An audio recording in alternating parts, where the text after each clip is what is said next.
If you can identify your protagonist as representing one thing that isn't going to change, and your antagonist representing the other, you have a great unity of opposites, which is what the presentation is on.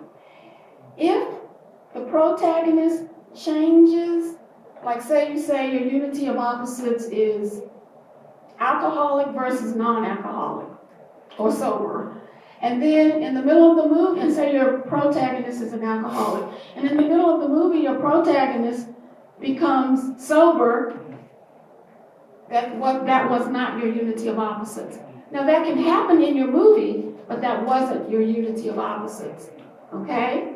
It has to, yes sir. I'm trying to put what you're saying into the pictures of like comic books where you have Lex Luthor versus Superman. Yes, I'm so glad, because the superheroes have the best unity of opposites. Go ahead, sir. I'm sorry to interrupt you. No, I was just gonna say where like you have comments from the bad guy saying that the good guy needs the bad guy to be able to complete what it is being good or something like that.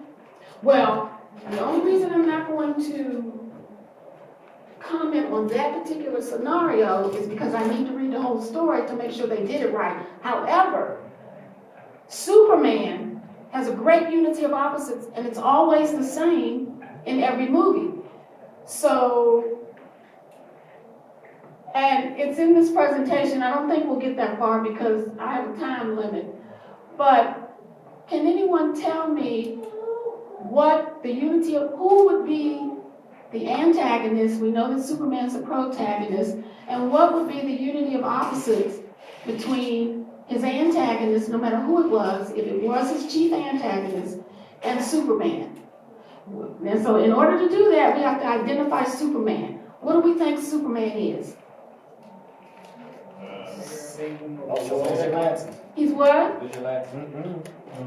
Well, he does do some vigilante. He really does solve crimes without being, I'm sorry, well, Superman. I see where you're Yeah, vigilantism is just solving crimes and getting the bad guy without being working for the police. And that's what Superman does too. But that's not, but he's right, that's not how we're going to identify him. Well, that's because of this new movie. What is the one thing, go ahead, yes, sir. He saves people. Yes. Yeah. He's a savior. Yes, but, yes, okay, but that's not it, because there may be some times where something happens in the movie and Superman can't save. So what is that thing that could possibly stop Superman from saving people? What can do that? There you go. So the antagonist in a Superman movie is whoever has the kryptonite. Whoever has the kryptonite, because you're going to be also evenly matched as Superman.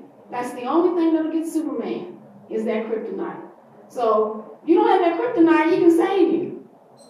If you have that kryptonite, he's got to fight you and figure out something. Okay? So, but what is Superman? He's what? Somebody said it. Alien? Alien. Is that ever going to change? Oh, no. All right, there you go. He's always going to be an alien. And then the thing that usually they have in their movies, and the comic book gentleman can let me know, will be humans who got a hold of kryptonite. So it's alien versus human. That will never change. Okay? And it takes skill and time to be able to get your unity of opposites. But when you have that, you have dynamic material to make a movie. And your most dynamic scenes will be when the protagonist comes face to face with the antagonist. Those scenes have the most power. So the unity of opposites is one in which compromise is impossible. The unity of opposites is one in which compromise is impossible. Now, one other thing before we get to the presentation, I believe that story comes from character, ultimately. You can even get an idea about, oh, I want to write a movie about my hometown.